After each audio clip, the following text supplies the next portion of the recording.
Hi all. അപ്പോൾ നവരാത്രിയുടെ മൂന്നാമത്തെ ദിവസമാണ് കേട്ടോ ഇന്ന്. അപ്പോൾ നമ്മൾ രാവിലെ നല്ല മഴയൊക്കെ ആയിട്ട് ഇങ്ങനെ ഇരിക്കുകയായിരുന്നു കേട്ടോ. തൃശ്ശൂർ നല്ല മഴ ഉണ്ടായിരുന്നു.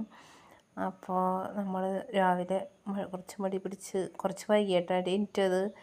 അപ്പോൾ നമ്മൾ ജനലിൻ്റെ ഉള്ളിൽ കൂടിയാണ് മഴ നോക്കുന്നത്.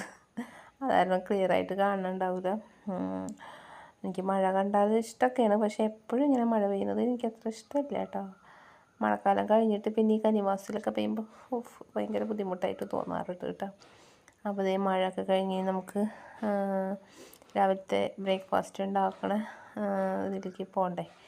കുറച്ച് നേരം മഴ നോക്കി ഇങ്ങനെ നിന്നിട്ട് നമ്മൾ തുടങ്ങും കേട്ടോ നമ്മുടെ പണി.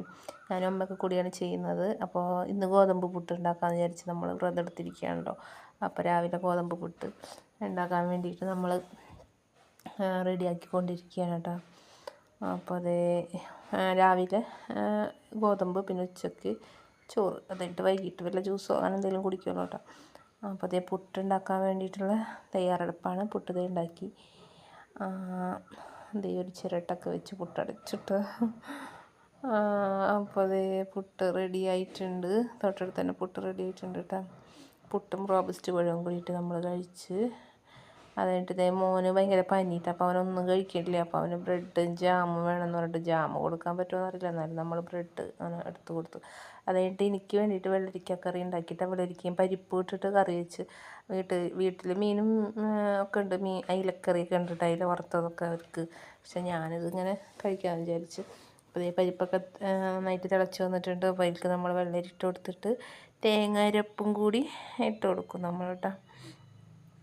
അപ്പോൾ തേങ്ങ അരപ്പിലേക്ക് ഉള്ളിയും പച്ചമുളകും മഞ്ഞൾ പൊടിയും പിന്നെ മുളക് പൊടിയും കൂടിയിട്ട് ഇട്ടിട്ട് നമ്മൾ തേങ്ങ അരച്ച് കറി വെച്ചിട്ടാ. അപ്പോൾ അതേ കറി വെക്കുന്ന ഭാഗങ്ങളാണ് ഞാൻ ഈ കാണിച്ചുകൊണ്ടിരിക്കുന്നത്. ഈ കറി വെച്ചു, തേങ്ങ കരച്ചൊഴിച്ച് കുറച്ചൊഴിച്ചിട്ടാണ്ട് പിന്നെ ഓർമ്മ വരെ ഇടിയെടുത്തില്ല. അപ്പോൾ അതേ രണ്ടാമത് അതൊഴിക്കണ ഭാഗം ഒന്ന് വെറുതെ ഇടിയെടുത്തിട്ട് പിന്നെ അതിൽ തക്കാളി അരിഞ്ഞിട്ടിട്ടുണ്ട്, കുറച്ച് ഉപ്പ് ഇട്ടിട്ട്. അപ്പോൾ അത് കാണിക്കാൻ മറന്നപ്പോൾ ഞാനതെടുത്ത് ഇങ്ങനെ കാണിക്കുകയാണ് കേട്ടോ. അപ്പോൾ ഇതൊക്കെയാണ് ഇവിടുത്തെ കറികൾ. എനിക്ക് എൻ്റെ ഹസ്ബൻഡാണെങ്കിൽ മഞ്ഞക്കറികളൊന്നും ഇഷ്ടമല്ല കേട്ടോ. പറയുക കുറച്ച് എരിവൊക്കെ ഇട്ടുകൂടെ, പക്ഷേ ഈ കറിക്ക് നമ്മൾ ഇത്ര എരിവെല്ലാം ഇടുള്ളൂ. അങ്ങനെ അതേ ചോറ് അതും ഞാൻ കഴിച്ച്. പിന്നെ നമ്മൾ അവരെ കറിയൊന്നും കാണിക്കേണ്ടല്ലോ. പിന്നെ നമ്മൾ വൈകിട്ട് ചായ കുടിക്കുന്ന ഭാഗമൊന്നും കാണിച്ചില്ല കേട്ടോ. അപ്പോൾ അതേ നമ്മൾ വിളക്ക് വെക്കണം.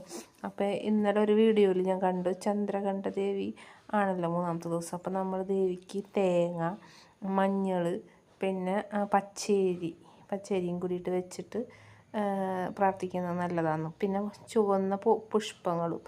അപ്പോൾ നമുക്ക് ചെമ്പരത്തിപ്പൂവും റോസാപ്പൂവും ഉണ്ട് കേട്ടോ അവിടെ. അപ്പോൾ ആ രണ്ട് പൂക്കൾ മാത്രമേ ഉള്ളൂ. അപ്പോൾ നമ്മളത് വെച്ച് പ്രാർത്ഥിച്ചപ്പോൾ സാധാരണ ദിവസം വിളക്ക് വെച്ചിട്ട് പ്രാർത്ഥിക്കാൻ വിളിച്ചാൽ എൻ്റെ രണ്ട് മക്കൾ വരാറില്ല. ഇന്ന് അവർക്കെന്തോ ഭയങ്കര ഇഷ്ടമായിട്ടാണ്.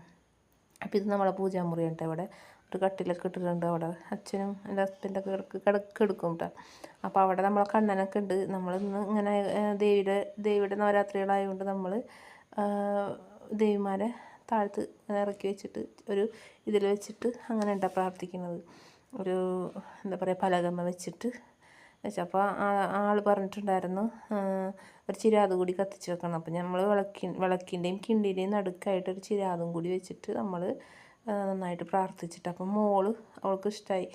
അപ്പോൾ അവൾക്കും പ്രാർത്ഥിക്കുന്നതിൻ്റെ ഇടയിൽ അതിൽ കണ്ടതെല്ലാം അവൾക്ക് വേണമെന്ന് പറഞ്ഞിട്ട്, ആ വെള്ളം വേണം, തേങ്ങ വേണം എന്നൊക്കെ പറയുന്നുണ്ട്. ഞാൻ പറഞ്ഞു അങ്ങനെ പാടില്ല എന്നൊക്കെ പറഞ്ഞ് ഇരുത്തി പ്രാർത്ഥിക്കുന്നുണ്ട്. അപ്പോൾ അപ്പുറത്തന്നെ മോൻ എന്ത് ചെയ്ത് ചന്ദനത്തിരിയും പിടിച്ച് അവനിങ്ങനെ നിൽക്കട്ടെ. അവൻ പ്രാർത്ഥിക്കൊന്നുമില്ല കേട്ടോ, അവന് ഭയങ്കര മടിയാണ് കേട്ടോ. അപ്പോൾ ഇതൊക്കെ ഒന്ന് മാറ്റിയെടുക്കാൻ വേണ്ടി ഞാനിങ്ങനെ പ്രാർത്ഥിക്കുകയാണ് ദൈവത്തിനോട്. സ്വഭാവമൊക്കെ നല്ല കുട്ടികൾ, ഇപ്പോൾ കുഞ്ഞാണ്, എന്നാലും ചെറുപ്പത്തിലേ നല്ല സ്വഭാവമാണല്ലോ. അങ്ങനെ രണ്ടാളും കൂടിയിട്ട് പ്രാർത്ഥിക്കുന്നുണ്ട്. അവൻ പ്രാർത്ഥിക്കുന്നില്ല, മോള് പ്രാർത്ഥിക്കുന്നുണ്ട് കേട്ടോ. അപ്പോൾ എന്നെ ഇഷ്ടമായിട്ടുണ്ട് വിളക്ക് എത്തിച്ചപ്പോൾ. അങ്ങനെ കുറേ സമയം പ്രാർത്ഥിച്ചു. എനിക്ക് അത്ഭുതമായി, സന്തോഷമായിട്ടാണ്. പിന്നെ വൈകിട്ട് നമ്മൾ വേറെ ഒന്നും കഴിച്ചിട്ടുണ്ടായിരുന്നില്ല. നമ്മളൊരു ഷേക്ക് അടിച്ച് കുടിക്കാമെന്ന് വിചാരിച്ചിട്ട് ആപ്പിളും പഴവും ഒക്കെ ഇട്ടിട്ട് ഒരു ഷേക്ക് അടിച്ച് കുടിക്കാമെന്ന് വിചാരിച്ചു. അപ്പോൾ ഇന്നത്തെ വീഡിയോ ഇത്രയുള്ളൂ കേട്ടോ. അപ്പം എല്ലാവർക്കും ബായ്.